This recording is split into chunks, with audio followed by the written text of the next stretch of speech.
உலகெங்கும் நிறைந்திருக்கும் தமிழ் நேயர்கள் அனைவருக்கும் எமது மனமார்ந்த வணக்கம். நான் உங்கள் ஜோதிடர் அந்தியூர் சுதாகர், பாரம்பரிய முறை ஜோதிட ஆராய்ச்சியாளர். இன்று நாம் காணக்கூடிய தலைப்பு மீனராசி என்பவர்களுக்கு ஏப்ரல் மாதத்தில் நடக்கக்கூடிய அற்புத பலன்களும் அதனால் கிடைக்கக்கூடிய நன்மைகளும் என்னன்றது இந்த காணொலியில் தெளிவாக விவரமாக நம்ம பார்க்கலாம். நம்ம சேனலை சப்ஸ்கிரைப் பண்ணாதவங்க பண்ணிக்கோங்க, பெல் பட்டனை கிளிக் பண்ணி ஆல் ஆப்ஷனை கொடுத்துக்குங்க. அப்போ தான் அடுத்தடுத்த காணொலிகள் உங்களை உடனடியாக வந்தடையும். மீனராசி என்பர்கள் எப்போ ஜென்மச்சனி வந்ததோ அப்போ இருந்தே மன உளைச்சல் ஒருபுறம், வீண் விரயங்கள் மறுபுறம், உடம்புல ஆரோக்கிய ரீதியில் அப்பப்போ ஏதாவது ஒரு குடைச்சல்களும் குழப்பங்களும் கொடுத்துக்கிட்டே இருக்கும். உங்களுக்கு வேண்டியவங்கன்னு சொல்லி நீங்கள் ஒரு வார்த்தை சொல்லுவீங்க, ஒரு பேச்சு பேசுவீங்க, கடைசியில் அது உங்கள் தலைக்கே வந்து வெடியும். உங்கள் மேலே இல்லாதது பொல்லாதது மற்றவங்க கிட்ட சொல்லி உங்களுடைய வேலையிலையும் பிரச்சனை, குடும்ப ரீதியிலையும் சிக்கலை உண்டாக்கக்கூடிய நிலைமைகள் உருவாகியிருந்திருக்கும். அதுலேயும் மீனராசி என்பர்களுக்கு குடும்ப ரீதியில் தன் பெற்றவர்கள், தன் பிறந்த வீடு, புகுந்த வீடு, இப்படி இல்லத்தரசிகளுக்கு பலவித பாதிப்புகளும் உண்டாக்கியிருக்கும். அதே போல் மீனராசி அன்பர்களுக்கு வேலை சார்ந்த ரீதியில் மட்டுமல்லாமல் குடுக்கல் வாங்கல், பண ரீதியில் பலவிதமான மன அழுத்தங்களை கொடுத்துருக்கும். இது உங்களுக்கு எதிரில் நின்று பேச தகுதி இல்லாதவங்க கூட உங்களை விமர்சனம் பண்ணிடுவாங்களோட அளவுக்கு பயத்தை உண்டாக்கக்கூடிய நிலைமையை உருவாக்கக்கூடிய ஒரு சூழல் உண்டாக்கியிருக்கும். குடும்பத்தில் தனக்கு ரொம்ப வேண்டியவங்க, விரும்பியவர்களே விலகி நின்னா அது எப்படி இருக்கும், பிரிஞ்சு போனால் எப்படி இருக்கும், அந்த நிலைக்கு ஆளாகக்கூடிய சூழல் அதிகபட்ச மீனராசி என்பவர்களுக்கு உருவாகி இருந்திருக்கு. அதுலேயும் குறிப்பாக பெற்ற பிள்ளைகள் ரீதியில் தேவையில்லா மன உளைச்சல்களும் அவர்களது செயற்கை சிநேகத ரீதியில் இனம் புரியாத பாதிப்புகளையும் உண்டாக்கக்கூடிய ஒரு நிலைமை. ஏதோ ஒன்று இவங்களை அரெஸ்ட் பண்ணி வைக்கக்கூடிய அளவுக்கு, இவங்களுடைய மைண்டை பிளாக் பண்ணி வைக்கக்கூடிய அளவுக்கு எல்லாமே சில மீனராசி என்பர்கள் பிள்ளைகள் ரீதியில் சந்திச்சிருந்திருப்பீங்க. தேர்ட் பர்சனால் இவங்க சுய சிந்தனையோட எந்த வேலையும் செய்ய முடியலையே, அது அவங்கள கண்ட்ரோல் மீறி எதையும் இவங்க செயல் ஆற்ற முடியலையன்ற அளவுக்கு சில பாதிப்புகள் சந்திக்கக்கூடிய நிலை மீனராசி என்பர்களுக்கு உண்டாயிருந்திருக்கும். அதுலேயும் குறிப்பாக சொல்லணும்னா, மீனராசி என்பர்கள் பல பேர் அவங்களுடைய வாழ்க்கையில் நம்பி ஏமாறக்கூடிய ஒரு நிலைமை. இவர்களை கண்டு இவங்களுக்கு ஒரு நல்லது செய்யலாம், நமக்கு வேண்டியவங்க, நம்மளை சார்ந்தவங்க, பழகிய பழக்க வழக்கத்துக்காக அவங்களுக்கு நிறைய நம்பி பணம் கொடுத்து இன்றைக்கி அந்த பணத்தினால இன்றைக்கி பெரிய லெவலில் ஏதோ கொஞ்சம் நெஞ்சம் இல்லை, அது நிறைய கொடுத்ததுக்கப்புறம் தான் இவங்க எல்லா இடத்துலையும் இதுதான் செஞ்சுருக்கிறாங்கன்ற அளவுக்கெல்லாம் சில பாதிப்புகளை சந்திச்சிருப்பீங்க. அந்த பாதிப்புகளால் இன்றைக்கி நீங்கள் வாங்காத கடனுக்கு வட்டியை கட்டுற மாதிரி தேவையில்லாத ஒரு சிக்கல், வட்டிக்கு பணம் வாங்கி வட்டி கட்டினா எப்படி இருக்கும், அந்த லெவலுக்கு பாதிப்புகளை சந்தித்து இன்றைக்கி அந்த பாதிப்புகளையும் தாண்டி இன்றைக்கி உங்களுடைய குடும்பத்தையும் அதை சேர்த்து பாதிக்கக்கூடிய ஒரு நிலைமை உருவாகி இருந்திருக்கும். அந்த லெவலுக்கு பிரச்சனைகளை சந்தித்தவங்க மீனராசி அன்பர்கள் தான். அப்பேற்பட்ட நிலையில் இருக்கக்கூடிய மீனராசி அன்பர்களுக்கு இந்த ஏப்ரல் மாதத்தில் உங்கள் ராசியிலேயே சனி பகவானோட சுக்கிரன் இணைஞ்சு அவரும் பயிற்சியாகி மேசத்துக்கு போகிறாரு. ப்ளஸ் அதே இடத்துல இருக்கக்கூடிய சூரியன் 15ஆம் தேதிக்கு மேலே உச்சம் அடைஞ்சு தனஸ்தானத்தில் நிற்க போகிறார். அப்போது இந்த சூரியன் இங்கிருந்து இங்கே வர வரைக்குமே கொஞ்சம் கேர்ஃபுல்லாக இருக்கணும். 15க்கு மேலே டாப் லெவலில் உங்களுக்கு ஒர்க் அவுட் ஆகும். அது வரைக்கும் வண்டி வாகனங்களில் சற்று கவனத்தோடு இருக்கணும். மற்றவர்கள் நம்பி ஜாமீன் கையெழுத்து போகிறதில் ரொம்ப யோசிக்கணும். நானாச்சேன்னு சொல்லிட்டு நாம் எதுலேயும் வாக்கு கொடுத்துடக்கூடாது, அது தப்பாக போயிடும். இதில் மட்டும் ரொம்ப கேர்ஃபுல்லாக இருங்க. பிள்ளைகளுடைய விஷயத்தில் உங்கள் ஃபோக்கஸ் அவசியம் இருக்கணும், அதில் மறந்துடாதீங்க. மேற்கொண்டு மீனராசி அன்பர்கள் திருமண விஷயத்தில் நிறைய தடைகளை சந்திச்சிருப்பீங்க.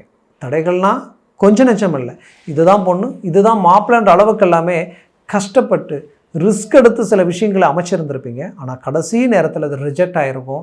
இதனால் நிறைய பாதிப்புகளுக்கு ஆளாயிருந்திருப்பீங்க. மற்றவர்களுக்கு எதிரில் தேவையில்லாத ஒரு சில அவமானங்களையும் சந்திக்கக்கூடிய நிலைமைக்கு ஆளாயிருந்திருப்பீங்க. அப்பேற்பட்ட மீனராசி அன்பர்களுக்கு இப்போது இந்த காலகட்டங்கள் இழந்ததை மீண்டும் அடையக்கூடிய ஒரு காலகட்டங்கள், புது உறவு முறை உங்களை தேடி வரக்கூடிய ஒரு காலகட்டமாக இது இருக்க போகுது. அதுலேயும் பார்த்திங்கன்னா குறிப்பாக சொல்லணுன்னா, பிரிஞ்சவங்க இணையக்கூடிய அருமையான காலமாக இது மாறப்போகுது. அப்போது மீனராசி அன்பர்களுக்கு இது ஜாக்பாட் அடித்த மாதிரி தான். முயற்சிகளை பலப்படுத்தினால் ஒரு நல்ல சக்ஸஸ்ஃபுல் ஒரு பக்கம் இருக்குது, பட் மன உளைச்சல் ஒரு பக்கம் இருக்குது.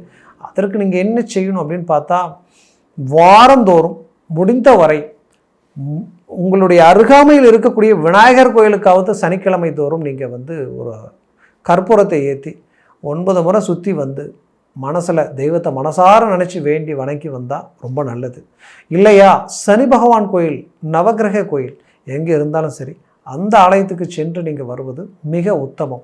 அதையும் தாண்டி இந்த 2 வாய்ப்பு இல்லைன்னா ஆஞ்சநேயர் கோயிலுக்கு போயிட்டு வாங்க சனிக்கிழமை. ஆனால் அது உங்களுக்கு பெரிய லெவலில் மன அழுத்தங்களை குறைச்சிடும்.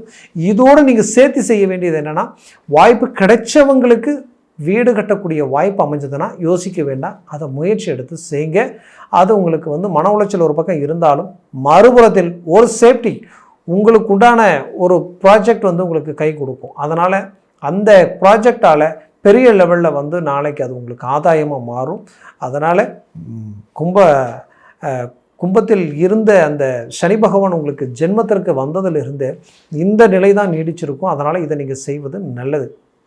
மீனராசி என்பர்களை பொறுத்தவரையிலையும் நீண்ட நாளாக திருமணமாகி புத்திரபாகியம் இல்லை, புத்திரபாகியம் தடையாயிட்டே இருக்கு அப்படின்ற ஒரு குழப்பம் உங்களுக்குள்ளே இருந்தாலும் அந்த புத்திரபாகியத்திற்குண்டான முயற்சிகள் ஒன்று தெய்வ ரீதியிலே ரொம்ப பண்ணியிருப்பீங்க.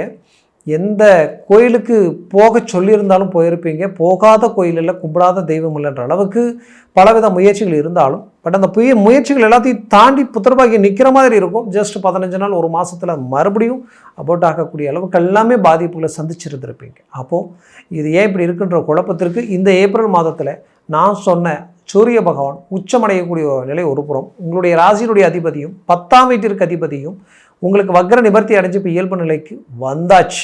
அப்போது குரு பகவானுடைய பலம் உங்களுக்கு கிடைக்குது.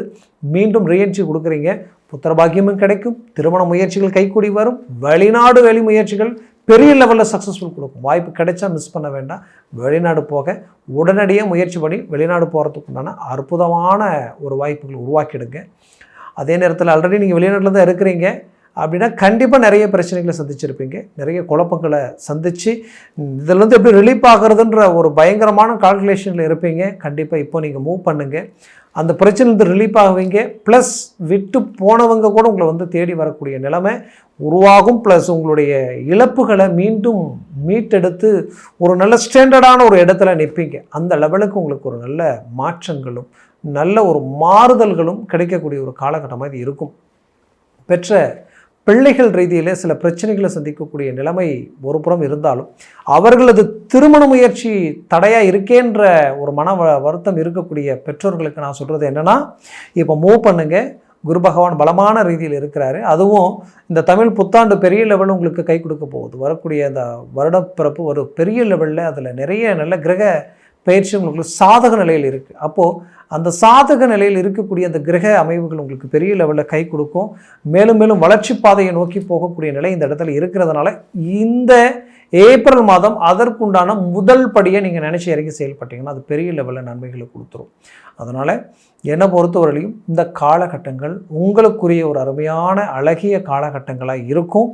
அதே நேரத்தில் மீனராசி அன்பர்களுக்கு நான் சொல்லக்கூடிய ஒரே ஒரு விஷயம் என்னென்னா, புதுசாக நீங்கள் ஏதாவது ஒரு தொழிலை தொடங்கணும்னு நினச்சிங்கன்னா ரொம்ப எச்சரிக்கையோடு இறங்கி செய்யுங்க. பெரிய லெவலில் அகலக்கால் வச்சு எதையும் செஞ்சிடாதீங்க. முடிஞ்ச வரைக்கும் நீங்கள் யோசித்து நின்று நிதானமாக இறங்கி செய்யுங்க. அதே நேரத்தில் வேலை இடமாற்றங்கள் பண்ணுறதா இருந்தாலும் இந்த நேரத்தில் இடமாற்றங்கள் செய்கிறதாமா வேண்டாமான்றது அந்த இடம் கன்ஃபார்ம் ஆனதுக்கு அப்புறம் நீங்கள் பண்ணுங்கள். அவசரப்பட்டு செஞ்சிடாதீங்க, அதுவும் தப்பாக போயிடும். அதே நேரத்தில் இந்த காலகட்டங்களில் மீனராசி அன்பர்கள் செய்ய வேண்டிய ஒரு விஷயம் என்னென்னா, தெய்வத்தினுடைய முழு அனுகிரகமும் உங்களுக்கு இருக்கக்கூடிய ஒரு காலகட்டமாக இருக்கிறதுனால தெய்வ வழிபாடுகளை அதிகரித்து அதை நோக்கி செயல்படுங்க. அது ரொம்ப நல்லதாக இருக்கும். அதே நேரத்தில் வேலை சார்ந்த ரீதியில் இருந்த மன உளைச்சல் நீங்கும். உங்களுக்கு அந்த இடத்துல தப்பே செஞ்சுருக்க மாட்டீங்க, ஆனால் தேவையில்லாத அபானமான பழிகள் உங்களை தேடி வந்திருக்கும். அதை சரி செய்யக்கூடிய ஒரு காலகட்டமாகவும் இது இருக்கும். மேலும் மீனராசி அன்பர்களுக்கு பார்த்திங்கன்னா 100% இந்த காலகட்டங்கள் கொஞ்சம் மூவ் பண்ணிங்கன்னா ஒரு ப்ரமோஷனுக்குரிய ஒரு அருமையான காலகட்டமாக இது அமையும். ஏன் இவ்வளோ ஸ்ட்ராங்காக நான் இதை உங்களுக்கு சொல்கிறேன்னா, ப்ரமோஷன்றது நமக்கு எடுத்தது உடனே கிடைச்சிடாது. பட் அந்த ஃபோக்கஸ் அந்த இடத்துல உருவாகும். உங்களுடைய ஜாதகத்தில் சர்வாஷ்ட வர்க்க பரல்கள் 3க்கு மேலே 4, 5, 6, 7, 8 எல்லாம் இருந்துட்டால் சடன் திருப்பங்கள் கிடைக்கும். அதனால் சொல்கிறேன். அதனால் இதெல்லாமே உங்களுக்கு ஒர்க் அவுட் ஆச்சுன்னா பெரிய லெவலில் உங்களுக்கு ஒரு பெரிய லெவலில் ஒரு மாற்றங்கள் உண்டாகும். அதே நேரத்தில் வியாபாரத்துறையிலையும் சரி, ஒரு பிஸ்னஸ் ஒரு பெரிய லெவலில் தொழில் சார்ந்த ரீதியில் இருக்கக்கூடியவங்களுக்கும் சரி, இந்த காலகட்டங்களில் சில மாறுதல்கள் உருவாகும். நீங்கள் சில சரிவுகளையும் நஷ்டங்களையுமே சந்திச்சுட்டு இருக்கோம்னு நினச்சிங்கன்னா, இப்போ உங்களுக்கு வளர்ச்சி பாதையை நோக்கி நீங்கள் ஸ்டெப் எடுத்து வைக்கிறதுக்கு உண்டான ஒரு அருமையான நேரமாக இது மாறப்போகுது. அதனால் முயற்சிகளை பலப்படுத்துங்க. பெரிய லெவலில் ஒரு சக்ஸஸ்ஃபுல் உங்களுக்கு கிடைக்கும். மேற்கொண்டு உங்களுடைய ஆரோக்கிய ரீதியில் இருக்கக்கூடிய பிரச்சனைகள், ஜாயிண்ட், இந்த முதுகு வலி, கழுத்து வலி, அதுவும் இல்லத்தரசிகளுக்கு மெயின் இடுப்பிலிருந்து முழங்கால் குதிகால் வரைக்குமே இந்த பிரச்சனைகள் இருக்கும். அவர்களுக்கு ஆட்டோமேட்டிக்காகவே அந்த பிரச்சனை தீருமான்ற ஒரு எதிர்பார்ப்புகள் இருந்தாலும், அது ஹாஸ்பிட்டலுக்கு போய் இன்ஜெக்ஷனே போட்டாலும் அடுத்த நிமிஷம் மறுபடியும் பார்த்தா அந்த வலி அப்படியே கண்டினியூ ஆகியிருந்திருக்கும். இதை விட்டு நம்ம ரிலீஃப் ஆக முடியாதான்ற ஒரு பயம், பதட்டம், குழப்பம் உங்களுக்குள்ளே இருந்தாலும் அதை விட்டு ரிலீஃப் ஆகிறதுக்கு உண்டான அருமையான காலகட்டமாக மீனராசி அன்பர்களுக்கு இது உருவாக போகுது. அதே நேரத்தில் அதற்குண்டான மருத்துவ ஆலோசனைகளும் இந்த காலகட்டங்களில் சரியாக கிடைக்கும். மேற்கொண்டு பார்த்திங்கன்னா, சொந்தம், பந்தம், உற்றார் உறவினர்களுக்கு எதிரில் மீண்டும் ஒரு நல்ல ரீஎன்ட்ரி கொடுக்கறதுக்கு உண்டான அழகையான அருமையான ஒரு காலகட்டமாக இது இருக்கும். என்னை பொறுத்தவரையிலையும் நான் சொன்ன பலன்கள் எல்லாம் கோச்சார ரீதியில் தான் சொல்லியிருக்கிறேன். உங்கள் ஜனன ஜாதகம், திசா புத்திகள், சர்வாஷ்ட வர்க்க பலன்கள் பொறுத்து பலன்கள் மாறுபடும். அதனால் இது 3க்கு மேலே ஜாக்பாட் அடித்த மாதிரி இந்த கிரக அமைவுகளில் அந்த பரல்கள் இருந்துருச்சுன்னு வச்சுக்கிங்களேன், அது டாப் லெவலுக்கு உங்களை கொண்டு போயிடும். அதனால் உங்கள் ஜனன ஜாதகத்தை பாருங்கள், திசா புத்திகள் எப்படி இருக்குன்றது பாருங்கள். இதெல்லாம் ஃபோக்கஸ் கரெக்டாக இருந்துருச்சுன்னு வச்சுக்குவேன், இந்த காலகட்டங்கள் உங்களுக்குரிய ஒரு காலகட்டமாக இது மாறிடும். அது அப்படின்னு அதாவது அந்த நிலை மீனராசி அன்பர்களுக்கு அவசியம் இந்த நேரத்தில் தேவைப்படுது. ஏன்னா அந்த கிரக அமைப்புகள் நமக்கு சாதகமாக இருக்கும் பொழுது அதை கரெக்டாக பயன்படுத்தினாலே போதும். ஏன்னா அவ்வளோ பிரச்சனைகளை கடந்து வந்தாச்சு. நல்லதையே நினச்சி நல்லதையே செய்து பாவின்ற பட்டத்தை கட்டிட்டு நிற்க வாங்கலையே, அந்த மாதிரியான நிலைமைகள் எல்லாத்தையும் கடந்து வந்தாச்சு. இதுக்கு மேலே அந்த நிலைக்கு இடம் இல்லாத அளவுக்கு நீங்கள் வளர்ச்சியை நோக்கி பயணம் பண்ணணும். அதனால் உங்கள் ஜனன ஜாதகத்தை பாருங்கள். பார்க்கணும்னு நினச்சிங்கன்னா கீழே இருக்கக்கூடிய கான்டாக்ட் நம்பருக்கு கால் பண்ணி முன்பதிவு செய்து வாட்ஸ்அப் மூலமாக உங்கள் ஜாதகத்தை அனுப்பி தெளிவாக விவரமாக கேட்டு தெரிஞ்சு அதை சார்ந்த முயற்சிகள் முடிவுகள் எடுத்திங்கன்னா அது மேலும் மேலும் உங்களுடைய வாழ்க்கையை வளமாக அமைச்சிடும். உங்களுடைய வாழ்க்கையை வளமாக அமைந்திட எமது மனமார்ந்த வாழ்த்துக்கள். நன்றி, வணக்கம். மீண்டும் சந்திக்கலாம்.